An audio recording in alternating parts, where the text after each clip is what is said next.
पूर्व दिवस में आपने कथा का श्रवण किया था कि कश्यप और दिति के जो पुत्र हैं हिरण्याक्ष और हिरण्यकशिपु, तो हिरण्याक्ष धरती को लेकर के समुद्र के अंदर चला गया तो भगवान ने वाराह का अवतार लेकर के हिरण्याक्ष का वध कर दिया था और पृथ्वी बाहर लेकर के आए, जिससे ये सृष्टि का प्रारंभ हुआ था।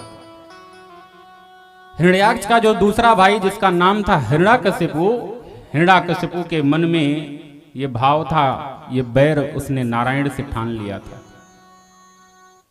कहते हैं कि जब हिरण्याक्ष का वध हो गया, हिरण्याक्ष की मृत्यु हुई, तो अपने परिवारों को, अपने परिवार के साथ बैठ करके उसने बहुत सुंदर उपदेश दिया। हिरण्यकशिपु कहता है, नित्य आत्मा व्ययः शुद्ध सर्वगः सर्ववित् परः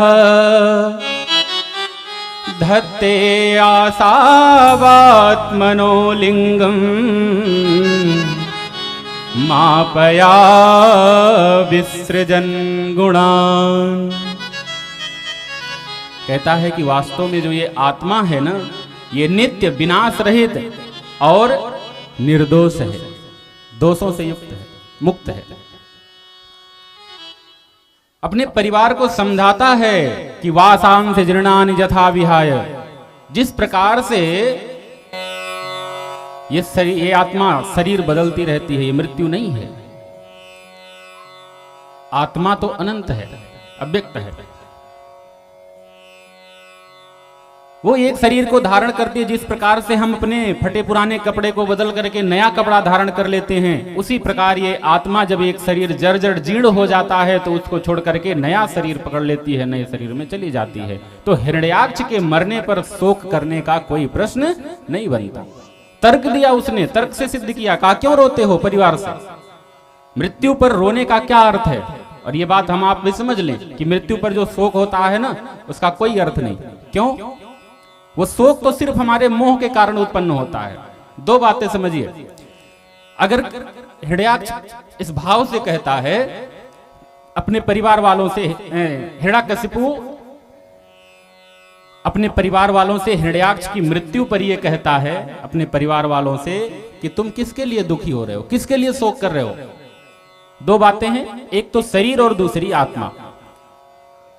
अगर तुम्हें इस शरीर से इतना लगाव है, ये तुम शरीर के लिए रो रहे हो, शरीर के लिए परेशान हो, तो शरीर तो ये रहा तुम्हारे सामने पड़ा, जितने दिन चाहे उतने दिन मन करे रखो। अब आप विचार करिए, किसी का मृत शरीर हो जाए, हम उससे कितना भी प्रेम करें, कितना भी लगाव करें, कोई हमारा कितना भी खास रहे, आप कल्पना करिए कितने दिन उसके साथ रह सकते हो। और दिन छोड़िए, घंटे नहीं रह सकते, और अकेले छोड़ दिया जाए तो महाराज सेकंड भी नहीं रह सकते। सोचने वाली बात है, जिस व्यक्ति से हम सबसे ज्यादा प्रेम करते हैं उसकी मृत्यु हो जाए, अकेले रहने को कह दिया जाए उसके साथ, तो मिनट भर भी नहीं टिकेंगे।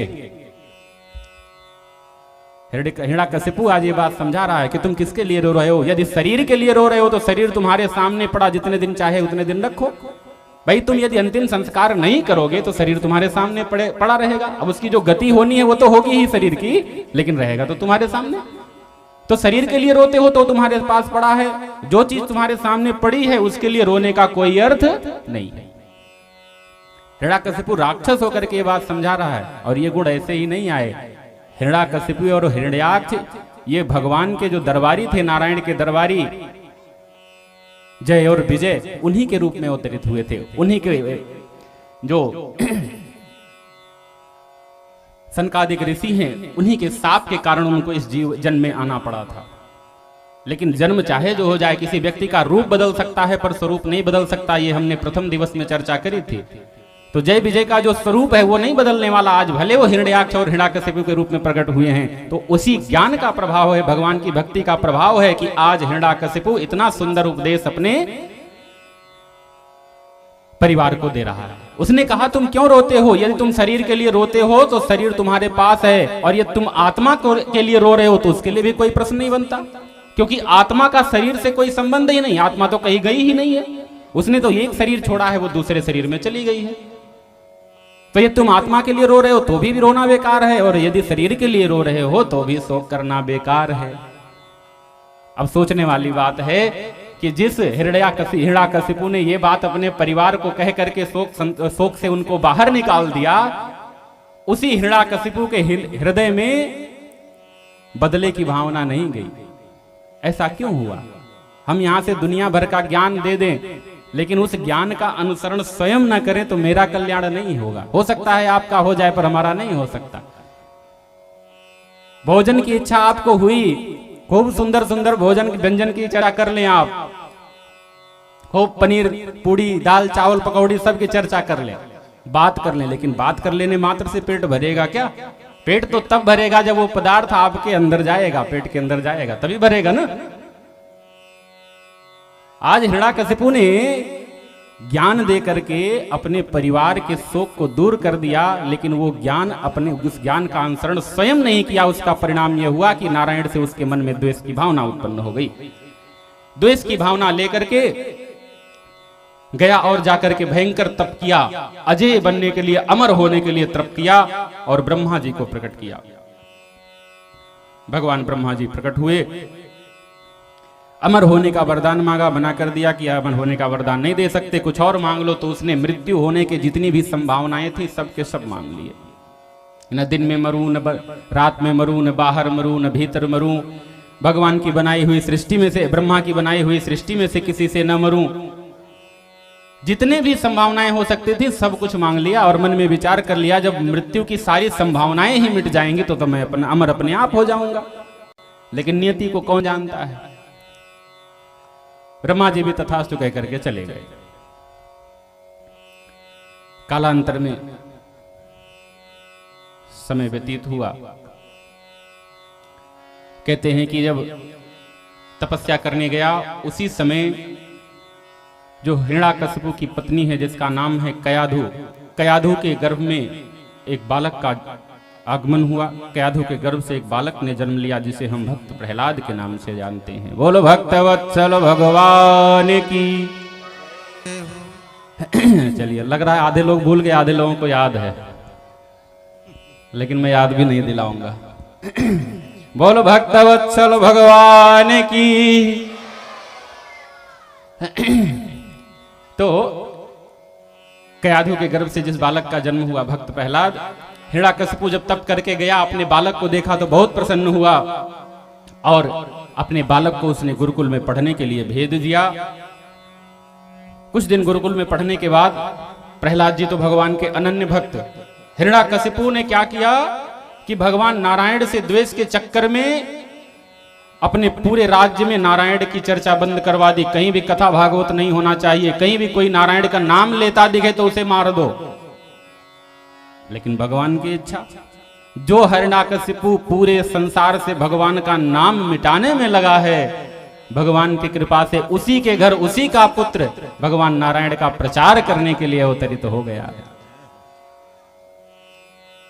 और परिणाम क्या हुआ? धीरे धीरे पाठशाला में पढ़ाई हुई, प्रहलाद जी पढ़ करके एक दिन घर को आए।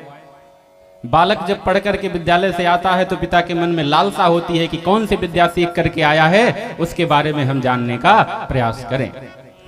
ऐसी भावना लेकर के अपने गोद में उठा लिया, दुलार करते हुए पूछा कि बेटा तुम क्या सीख करके आए हो? भक्त प्रहलाद आए, पिताजी के चरणों में प्रणाम किया और फिर जाकर के गोद में बैठे। बड़ा प्रसन्न हुआ कि हमारा बालक तो बहुत अच्छे मार्ग पे जा रहा है, देखो कितना सुंदर इसके गुरुओं ने सिखाया है कि अपने पिताजी को प्रणाम करो, बहुत अच्छा। लेकिन उसके बाद जब पूछा कि तुमने क्या सीखा है, अपने जीवन में तुमने क्या सीखा है, तब प्रहलाद जी कहते हैं कि पिताजी मैंने तो अपने जीवन में केवल एक ही चीज सीखा है, मोह निशा जग शिव निहारा करहि प्रलाप अनेक प्रकारा। ये जो संसार है ना, यह एक स्वप्न है। जिस प्रकार से हम रात्रि में सोते हैं और स्वप्न देखते हैं, स्वप्न में कोई अच्छी चीज हमको खाने को मिल जाए तो हम प्रसन्न हो जाते हैं, कोई भयानक चीज दिख जाए तो हम डर जाते हैं, पश्चाताप होता है कि ये सब जो हम लोगों ने अनेक तरह के प्रलाप किए, ये क्यों किए, इनका क्या मतलब था। और उनको देख करके फिर उसको हंसी आती है, पश्चाताप होता है, लेकिन फिर उसके पास अवसर नहीं रहता उसको सुधारने का। और पुनः जब फिर से जीव जन्म लेता है, फिर से अवसर मिलता है तो वो फिर से भूल जाता है। बार बार उसको अवसर मिलता है, बार बार उसको जीव जन्म लेता है, बार बार अवसर मिलता है, लेकिन हर अवसर को गंवाता चला जाता है। और परिणाम क्या होता है कि जीवात्मा की मुक्ति होती ही नहीं है। तो कहना क्या चाहते हो? बोले हमारे जीवन का तो एक ही उद्देश्य होना चाहिए कि हमारी रति, हमारा प्रेम भगवान के चरणों में लगे, भगवान नारायण के चरणों में लगे। महाराज ज्यों नारायण का नाम सुना, उठा करके गोद में से नीचे फेंक दिया पुत्र को, प्रहलाद जी को नीचे फेंक दिया। अरे जिस नारायण का नाम मिटाने में मुझे इतने साल लग गए, मैंने इतने प्रयास कर डाले, तुम उस नारायण के लिए, तुम उस नारायण का नाम मेरे सामने ले रहे हो? यही तुम्हारे गुरुओं ने सिखाया है। अभी थोड़ी देर पहले जिन गुरुओं की तारीफ करते हुए नहीं थक रहा था, उन्हीं को गालियां सुनाने लगा। बोलो भक्त वत्सल भगवान की जय।